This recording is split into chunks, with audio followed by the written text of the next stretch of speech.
Seguimos con más de Noticias Globovisión Salud. Hoy hablando sobre los trastornos de la personalidad. El doctor Gilberto Parmes nos sigue acompañando. Él es médico psiquiatra y también anestesiólogo.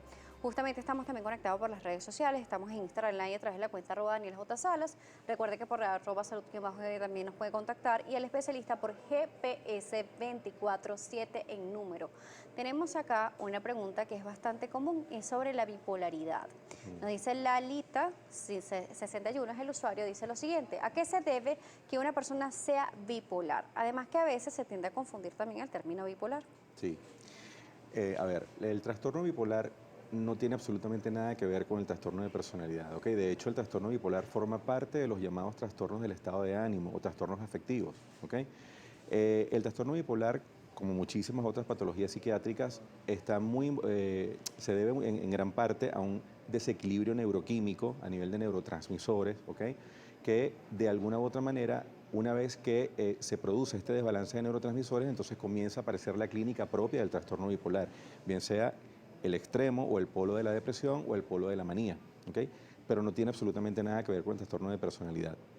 Básicamente el origen netamente es neurológico, es neuroquímico. Claro, lo traigo a colación también porque hay personas que dicen, no, es que esa persona tiene un cambio de personalidad muy marcada, o qué bipolar es, o qué bipolar eres. Entonces hay que aclarar estos puntos porque no es igual a un trastorno de personalidad. Ciertamente, y es muy común escuchar, fulano o fulana debe ser bipolar, porque de repente en la mañana tú lo ves alegre, contento, y en la tarde de repente está molesto, ¿no? Una cosa no tiene nada que ver con la Son otra. cambios de estados de ánimo. Son cambios de estado de ánimo, exactamente. Eh, para hablar de trastorno bipolar hay que estar muy claro y estar muy claro en cuanto a la clínica y estar bien establecido que el paciente es depresivo o maníaco, ¿ok? Pero sí estar bien consciente en eso. Ahora, regresemos al trastorno o los trastornos de la personalidad. Nos hablaba de 3 grandes grupos. Nos da el nombre, cómo se determina, pero queremos conocer un poco parte de las características que tienen estos grandes grupos, si lo podríamos resumir de alguna manera. Claro, fíjate, en el grupo A, que es de alguna manera llamados muy generalmente como los extraños, es donde encontramos el esquizoide, el paranoide y el esquizotípico. Son personas que por lo general son personas muy extrafalarias, incluso en la forma de vestirse, en sus creencias, tienen mucha propensión, por ejemplo, a la creencia en la astrología, a la creencia en brujería, este tipo de cosas, ¿no? Y de alguna u otra manera siempre le dan una explicación a lo que sucede en su vida diaria, porque siempre hay aspectos para ellos sobrenaturales que están influyendo en lo que sucede en su vida, ¿ok?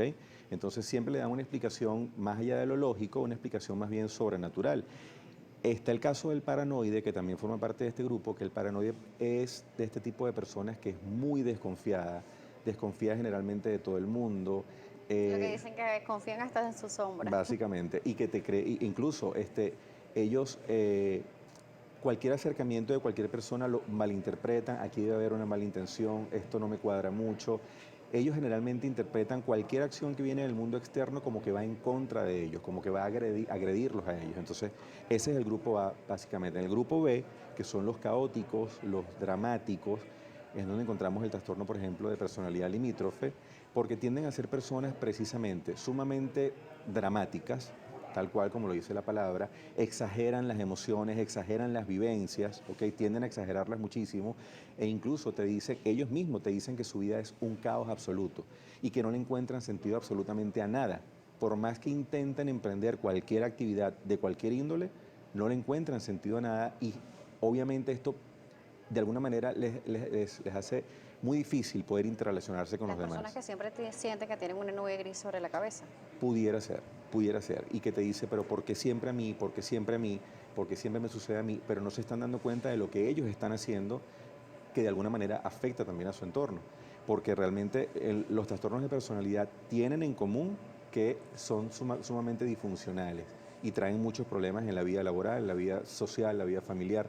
Entonces, eso en el grupo B. Y en el grupo C están los ansiosos, lo que llaman los Justamente ansiosos. vamos a detenernos aquí para responder esta Ok. pregunta. Elvis Montevideo Cero dice, ¿y la ansiedad proviene de algún trastorno? La ansiedad per se es una entidad como tal, ¿ok? Existe de hecho el trastorno por ansiedad o trastorno de ansiedad generalizada. Sin embargo, existen otras patologías psiquiátricas que pueden tener como sintomatología la ansiedad, ¿ok? Por ejemplo, hay un trastorno, el trastorno mixto ansioso depresivo, como su nombre lo indica, tiene síntomas de depresión y de ansiedad. Ahora, porque este grupo, el grupo C, es llamado el grupo de los ansiosos, porque precisamente están los evitativos, esas personas que constantemente en su vida van evitando circunstancias porque temen enfrentarlas, temen a no poder hacerlo bien, le temen a las repercusiones o a las represalias que puede haber, están constantemente en su vida incluso procrastinando y evadiendo, ¿no? Están los dependientes, como su nombre lo dice, son personas que van creando vínculos de dependencia con el entorno y no pueden de ninguna forma llevar a cabo una vida normal si no tienen a un codependiente a su lado, que sea la persona que los ayude precisamente a llevar a cabo muchas actividades. Sin esa persona, pues, o sin varias personas, no pueden de ninguna forma, ¿no?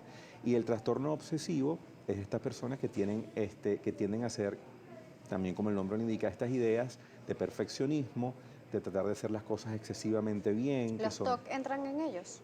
No, el TOC es otro tipo de trastorno, pero tienen síntomas en común, porque en el obsesivo compulsivo, que es el TOC, ahí está el pensamiento obsesivo, que es una idea intrusiva que llega de repente, y está el comportamiento, viene la conducta compulsiva, que es lo que hace el paciente para contrarrestar ese pensamiento que genera mucha angustia. En el trastorno obsesivo de personalidad, el paciente sufre mucho porque es muy rígido consigo mismo, es muy poco flexible contigo mismo y se autoflagela constantemente porque siente que las cosas nunca las está haciendo bien. ¿Pero es flexible con los demás? No necesariamente. Ahí el detalle. Y ahí eso es lo que está le una genera. diferenciación, ¿no? Exactamente. Vamos a hacer otra pausa. Aquí en Noticias Claro. Globovisión Salud, el doctor Gilberto Palmes nos seguirá acompañando en la próxima parte. Estamos hablando sobre los trastornos de la personalidad, un mundo bastante amplio. Vamos a seguir viendo cuáles son las opciones, cuáles son las características con el especialista. Recuerda las redes, @salud_gb, @Daniela J. Salas y @GPS247, la cuenta de nuestro especialista del día de hoy.